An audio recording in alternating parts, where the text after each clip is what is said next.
شیر خان نے کہا کہ ہمارے پاس تو چھوٹا چاقو بھی نہیں ہے، اور روبی کسی بڑے خطرے کو قریب آتے دیکھ رہی تھی۔ اسے معلوم تھا کہ ان کے گروہ کے ہاتھ بہت لمبے ہیں اور وہ دنیا کے جس حصے میں جسے چاہیں قتل کروا سکتے ہیں۔ روبی کو اس بات پر حیرانی بھی ہو رہی تھی کہ ابھی تک کوئی ان کے تعاقب میں کیوں نہیں آیا تھا۔ دیہاتی جاسوس کی بات سن کر ایک بار تو اس سرکش اور بہادر لڑکی کا دل بھی بیٹھ گیا، کیونکہ وہ قتل ہونا نہیں چاہتی تھی۔ اس نے شیر خان کے ساتھ شادی کر کے پاکستان میں ایک صاف ستھری نئی زندگی شروع کرنے کا فیصلہ کر رکھا تھا۔ اس نے شیر خان سے کہا، اگر تم ایسا نہیں کر سکتے تو میں اسے ختم کر دوں گی۔ تم کہیں سے مجھے پیاز کاٹنے والی چھری ہی لا دو۔ شیر خان نے روبی کو سمجھانے کی کوشش کرتے ہوئے کہا کہ جذبات کی رو میں بہنے سے کچھ نہیں ہوگا روبی۔ اگر یہ ہمارے گروہ کا آدمی ہے تو یقینی بات ہے کہ اس نے اطلاع کر دی ہوگی کہ میں نے شکار تلاش کر لیا ہے اور اس کے پیچھے جودھ پور جا رہا ہوں۔ یوں ایک کو مار دیا تو دوسرا اس کی جگہ پر آ جائے گا، اور پھر یہ لوگ ہمیں ہلاک کرنے میں ذرا سی بھی تاخیر نہیں کریں گے۔ تو کیا پھر ہم اپنے آپ کو ان درندوں کے حوالے کر دیں؟ روبی نے تلخ انداز میں پوچھا۔ شیر خان چمڑے کے تھیلے کا زیپ بند کرتے ہوئے بولا، ہمیں ہوشیاری سے کام لینا ہوگا۔ کوئی اسکیم بنانی ہوگی تاکہ اس آدمی کی نظروں سے غائب ہو جائیں۔ Sher Khan railway waiting room کی آرام کرسی پر بیٹھی روبی کے قریب آیا اور اس نے بند دروازے کے پاس جا کر پردے کو ذرا سا کھسکایا اور جالی میں سے باہر دیکھا، مگر اسے جاسوس دیہاتی نظر نہ آیا۔ وہ تیزی سے پلٹا اور اپنی کمر کے گرد بندھی ہوئی کرنسی کی پیٹی کو کھولتے ہوئے بولا، تم بھی کمر کی پیٹی کھول کر ڈالر کرنسی نوٹ مجھے دے دو۔ روبی نے پتلون سے قمیص باہر نکالی، پھر کمر کے ساتھ بندھی پیٹی کھول کر شیر خان کے آگے رکھ دی۔ شیر خان اپنی پیٹی بھی باہر نکال چکا تھا، پھر اس نے دونوں پیٹیوں کے ساتھ بندھی ہوئی پلاسٹک کی تھیلیاں پھاڑ کر ان میں سے سارے کے سارے ڈالر نکال کر تھیلے میں بھر لیے۔ یہ ہزار ڈالر کے کرنسی نوٹ تھے جن کی 7 گڈیاں بن گئی تھیں۔ اس کے بعد شیر خان نے روبی سے کہا، تم یہیں ویٹنگ روم میں ہی بیٹھو اور میرا انتظار کرو۔ روبی نے جلدی سے پوچھا، تم کہاں جا رہے ہو؟ شیر خان نے کہا، میں اس رقم کو کسی محفوظ جگہ پر چھپا دینا چاہتا ہوں، جب تک پیچھے لگے ہوئے اس قاتل سے چھٹکارا نہیں مل جاتا۔ ہم نہ بارڈر کراس کر سکتے ہیں اور نہ یہ رقم اپنے پاس رکھ سکتے ہیں۔ تم باہر مت نکلنا، میں بڑی جلدی واپس آ رہا ہوں۔ یہ کہہ کر شیر خان نے تھیلا کاندھے سے لٹکایا اور ویٹنگ روم کا دروازہ کھول کر باہر آ گیا۔ پلیٹ فارم پر ٹرین اب خالی کھڑی تھی اور ریلوے کا عملہ ڈبوں کی صفائی میں مصروف تھا۔ اکا دکا مسافر قولیوں کے ساتھ اپنا سامان سنبھالتے ادھر ادھر نظر آ رہے تھے۔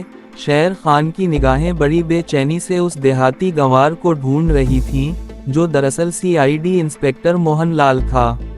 وہ چائے کے سٹال سے لے کر بینچوں تک ہر جگہ نظر دوڑا چکا تھا، مگر وہ کہیں دکھائی نہ دیا۔ تاہم شیر خان کا تجربہ اسے پکار کر کہہ رہا تھا کہ وہ شخص کہیں نہ کہیں چھپ کر اس پر نظر رکھے ہوئے ہے۔ اس کا اندازہ بالکل درست تھا۔ انسپکٹر موہن لال پلیٹ فارم کے پل کے ایک ستون کی اوٹ میں بیٹھا اس کی ایک ایک حرکت پر نظر رکھے ہوئے تھا۔ شیر خان ایک ٹھوس منصوبہ ذہن میں لیے آگے بڑھا۔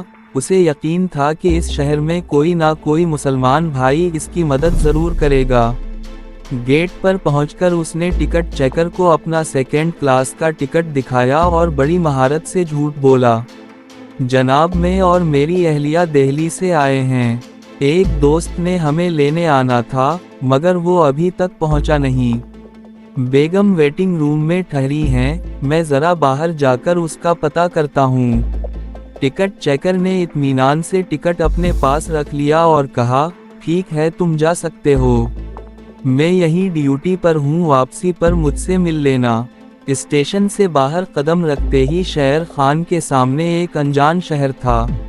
وہ زندگی میں پہلی بار یہاں آیا تھا اور اس لیے اس کی ترجیح کسی مسجد کی تلاش تھی، جہاں اسے اپنی قوم کا کوئی بندہ مل سکے۔ وہ ریل بازار کی سمت چل پڑا۔ بازار کے اختتام تک اسے کوئی مینار نظر نہ آیا، بس ایک چھوٹا سا ریتیلا میدان تھا جہاں کبھی ہریالی ہوا کرتی تھی۔ ادھر انسپکٹر موہن لال ایک مخصوص فاصلے سے سائے کی طرح اس کے پیچھے لگا ہوا تھا۔ شیر خان نے ایک بار بھی مڑ کر پیچھے نہ دیکھا، وہ جانتا تھا کہ شکاری اس کے تعاقب میں ہے اور وہ اسے یقین دلانا چاہتا تھا کہ اسے پیچھا کیے جانے کا کوئی علم نہیں۔ آخر کار آبادی سے ذرا دور اسے ایک مسجد کے مینار نظر آ گئے۔ مسجد کے احاطے میں کھجور کے بلند درخت کھڑے تھے۔ شیر خان نے دیوار کے گرد چکر لگایا تو اسے عقبی جانب ایک چھوٹا سا دروازہ نظر آیا جو ایک گھنے باغ میں کھلتا تھا۔ اس باغ میں آم اور کیکر کے درختوں کا جھنڈ تھا۔ شیر خان نے جوتے اتارے اور مسجد کے پختہ صحن میں داخل ہو گیا۔ وہاں کچھ بچے صفوں پر بیٹھے تلاوت میں مصروف تھے۔ انہوں نے سر اٹھا کر اس اجنبی کو دیکھا اور پھر اپنے سبق میں مگن ہو گئے۔ شیر خان کی عقابی نظروں نے لمحوں میں مسجد کا نقشہ ذہن نشین کر لیا۔ حجرے کے ساتھ چند سیڑھیاں صحن میں اترتی تھیں، جہاں سے عقبی دروازہ بالکل قریب تھا۔ وہ ایک بار پھر سامنے والے دروازے پر آیا اور باہر جھانکا۔ انسپکٹر موہن لال کہیں دکھائی نہ دیا، مگر شیر خان جانتا تھا کہ وہ آس پاس ہی چھپا ہے۔ یہ تاثر دینے کے بعد کہ وہ مسجد کے اندر ہی ٹھہرا ہے، اس نے تیزی سے اپنے جوتے اٹھائے اور عقبی دروازے سے نکل کر باغ میں روپوش ہو گیا۔ باغ میں قدم رکھتے ہی اسے 15-20 کچی پکی قبریں نظر آئیں۔ چاروں طرف جھاڑیوں کی اونچی باڑ تھی، جس کی وجہ سے باہر سے کوئی اسے دیکھ نہیں سکتا تھا۔ شیر خان جھک کر قبروں کے درمیان سے گزرنے لگا۔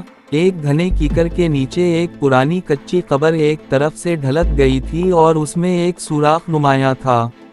شیر خان وہیں بیٹھ گیا اور گہری سانس لے کر اپنا ہاتھ اس اندھیرے سوراخ کے اندر ڈال دیا۔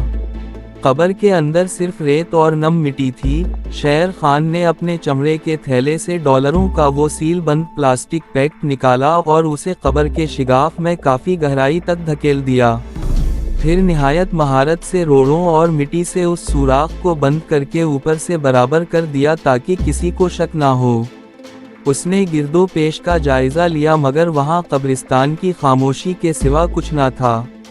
اس نے دل ہی دل میں کہا کہ اب یہ امانت خدا کے حوالے، زندگی رہی تو پاکستان واپسی پر نکال لیں گے، ورنہ جو مالک کی مرضی۔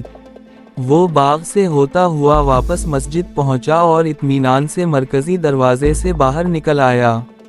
چمڑے کا خالی تھیلا اب بھی اس کے کندھے پر تھا، جس پر وہ بار بار ہاتھ پھیر کر یہ تاثر دے رہا تھا جیسے وہ ابھی عبادت سے فارغ ہو کر نکلا ہو۔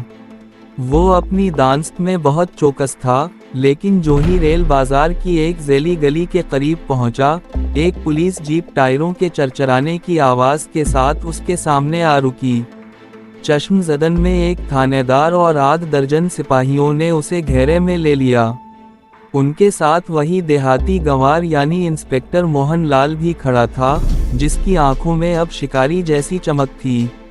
شیر خان کو اب اندازہ ہوا کہ جسے وہ اپنے گینگ کا آدمی سمجھ کر نظر انداز کر رہا تھا، وہ دراصل انڈین CID کا ماہر مہرہ تھا۔ شیر خان کی زندگی خطروں سے کھیلی تھی اور اس کے اعصاب لوہے کی مانند مضبوط تھے۔ اس نے بغیر کسی لرزش کے تھانے دار کی طرف دیکھا اور سپاٹ لہجے میں پوچھا، خیریت جناب، یہ سب کیا ہے؟ تھانے دار نے بیگ کو اپنی ہتھیلی پر پٹکتے ہوئے اسے سر سے پاؤں تک دیکھا اور گرج کر پوچھا، کون ہو تم اور یہاں اس سرحدی علاقے میں کیا کر رہے ہو؟ شیر خان نے انتہائی اعتماد سے وہی کہانی دہرائی کہ وہ اپنی بیوی کے ساتھ دہلی سے یہاں کی سیر کو آیا ہے اور بیوی اسٹیشن پر اس کا انتظار کر رہی ہے۔ تھانے دار نے سپاہیوں کو اشارہ کیا کہ اسے تھانے لے چلو۔ شیر خان ابھی تک اس ہولناک حقیقت سے بے خبر تھا کہ ہندوستانی پولیس مشتبہ مسلمانوں، خصوصاً غیر ملکیوں کے ساتھ کتنا بہیمانہ سلوک کرتی ہے۔ اسے یقین تھا کہ ثبوت نہ ہونے کی وجہ سے اسے چھوڑ دیا جائے گا۔